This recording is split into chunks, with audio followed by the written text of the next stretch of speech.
Hey witches, so we're going to do a little background and information about Brigid. I know you may not say her name the same way. You may say Brigid, Breed, Brigantia, whatever you say is fine. You do you, and I'm going to do me, and I'm going to be saying Brigid through this video. So I hope that's all right. So Brigid's name, the name Brigid means the exalted one. She's the Irish goddess of spring, fertility, life, the sun, fire, passion, wells, sunrise, healing, motherhood, serenity, water, all those things. She's synonymous with the holiday Imbolc because of these things, because she's the goddess of spring and fertility and life. It's all those things coming back when we celebrate Imbolc. That's what we're thinking about. And that's the season that's coming up is spring. So she's synonymous with that. It's held on February 1st, and it marks the upcoming spring. Many of Ireland's wells and waterways are devoted to Brigid. They still are. They have been for years and years, and they still are. She's a household name for Ireland. She often appears as a fiery red-haired goddess like this picture. This is the statuary that I own, so I chose this one to do this video. I absolutely love this statue. I love that she's holding the flame, and she just looks beautiful. The statue's even more beautiful in person. You've seen it in my very first haul video, maybe my second one. I can't remember, but it's beautiful. But, let's see. So she'll often appear as a fiery-haired goddess in the form of the maiden or the mother. I've never seen her depicted as the crone, but she's the maiden or the mother because of her connection to fertility. Brigid's domain over fertility included mortals, immortals, and animals, again, which ties to Imbolc. She also inspired architects, poets, blacksmiths, and craftsmen. This is because of her connections to wisdom. She's also connected to healing. And both of these traits, her being connected to healing and wisdom, are traits of her father, the Dagda, who was also a master of magic and mysticism. Her ability to always know what was needed was another one of her many sacred gifts. Her status as a fire goddess is based on her huge connection to the sun. And she's connected to dawn. Like I said, she's the goddess of sunrise, so she's connected to dawn in particular. Since Imbolc reflects the return of the sun, Brigid's name, Exalted One, reflects not only her nature as a solar deity, but also as her connections to crafting and wisdom. Her invention of keening, which is the action of wailing in grief over a departed loved one, reflected her status as a goddess of life and death. She also protected cemeteries, which can be found at many of her holy sites. Considering the diversity of her attributes, she is a triple goddess. So she's another goddess that is also considered a triple goddess. Even though she's not depicted as the crone, because of this, she's a triple goddess. This allowed her to have multiple husbands, parents, and children without causing contradictions in Celtic mythology. So let's talk about Imbolc for a minute, just by itself, just Imbolc. So Imbolc is Brigid's holiday, taking place on February 1st. It marks the beginning of the Irish year. During this holiday, offerings such as coins and food were left at waterways and wells for her. These sites named in her honor were especially popular during this time.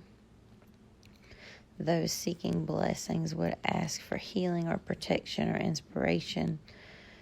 Some of the sites are Brigid's Well in Kildare and also Brigid's Well in County Clare. Those are only two. There are so many. There's tons of them. Different things, just all kinds of things are named after her over there. I can't wait to go to Ireland one day and see all this stuff because I'm going to be in heaven. Ireland is beautiful anyway, and I'm half Irish, so I am excited. So, Brigid symbols. Here we go.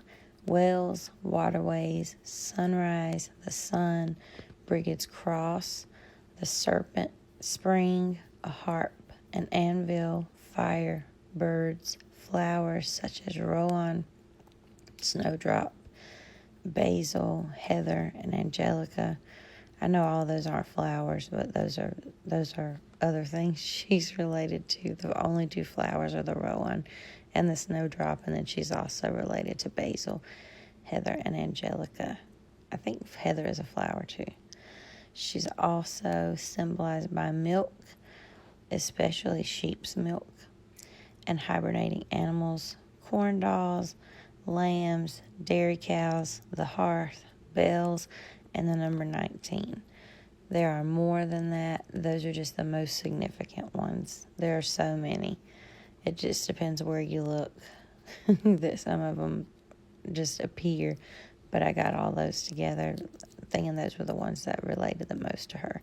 So her colors are white, yellow, black, red, and green. When you're doing any offerings, match those to offering candles. So use those colors when you're doing offerings. You can also use silver as an offering for her because she is a goddess. Her gems and metals are gold, brass, silver, carnelian, agate, copper, amethyst, jasper. Her scents are heather, rowan, wisteria, violet, lavender, lemon verbena, and heliotrope. If you want to smell what Brigid probably would smell like, you can go to Sun's Eye and order the Brigid oil. It's also available on Magic Planet and 13 Moons, but it smells amazing. I wear it every day as perfume, and I use it in my diffusers, and I use it for candles. It smells amazing, but it's made with the rowan in it, and it just smells amazing. You got to try some. So for offerings for her, so if you're leaving her offerings, you can leave seed cakes. You can plant a seed in her honor. You can leave milk, honey, representations of her animals, flowers, red wine, mead, a Brigid's cross. You can actually make one out of reeds or anything pliable and sturdy enough to fold, because you have to fold and turn, and do that until you've made the whole cross. You can also leave candles that match her colors. You can leave a corn dolly. You can even dress it up to look like her. I did that last in bulk. I'll link that video below. Crystals, her crystals, and then items made from her crystals or her metals. You can do that. You can leave her a little fire and a cauldron. You could make a bonfire and dedicate it to her. You could write her a poem. That's also a wonderful offering for any deity, is poetry, especially for her because of her ties to poetry and her ties to wisdom. The sun and moon symbols, you could leave those, and of course your time spent at her altar, your time speaking to her, your time reciting anything that goes along with her. She has so many hymns, not like church hymns, but like little songs that you sing to her.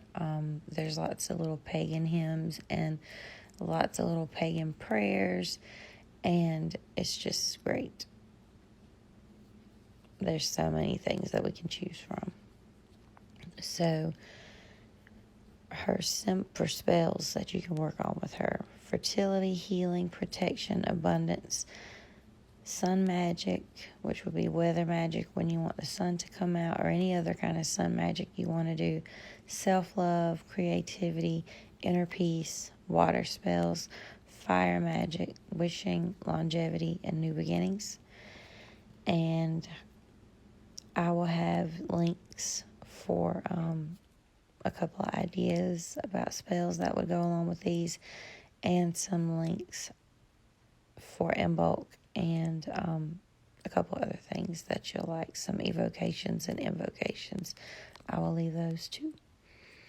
So how to celebrate in bulk. What you can do, you can make a Brigid dolly and leave her by the hearth in a box with a masculine tool in a little bed, or like make a little box into a bed. Don't leave her by herself. She needs some company. So I usually put my athame in there. There's other things that you can use, but it's a masculine tool, so I put it in there with her. And then you leave it over the hearth overnight on in bulk. You can make a Brigid's cross. You can bake with seeds. You can light red, white, and green candles. All three of them. Red represents fire and the sun. The white represents the leaving of winter. And the green represents the grass popping out through the snow. You can do Brigid's home blessing. I'll leave a link to that also because it's really long, but it's fun to do. I'll leave a link for that. You can plant seeds, decorate your altar with items that relate to Brigid and the upcoming spring. Make a bonfire and offer it to Brigid. Watch the sunrise on that day. Visit a well or waterway and leave an offering, like a coin. Sing and dance. Have a ritual bath with any of her flowers or herbs. Leave offerings for her since it is her holiday. Write a poem about Brigid or write a poem about spring. Have a feast and make sure to include dairy. So if you're vegan, you might have to do that a little differently, but have a feast. You could do almond milk. Do some spring cleaning. This is actually where spring cleaning came from, is from in bulk. So that's another interesting little fact. And at sunset, turn on all the lights in your house to welcome the upcoming sunshine, because the days are going to start getting longer as we get closer to summer and spring. But summer is when they're the longest. So you can also build a birdhouse, show that craftiness, and build a birdhouse in her honor and hang that birdhouse in the spring. And if you are so inclined and able, do some blacksmithing. That would be amazing. I cannot. I do not know how. Don't have the tools, but if you do, that would be a great way to celebrate in bulk, to make something. Just, you can make it and dedicate it to Brigid, or just make it for yourself. And then lastly, don't forget to have fun. On all of our Sabbats and Esbats, we need to have fun. Celebrate. And that's all I have, which is I will leave the links for you, and blessed be.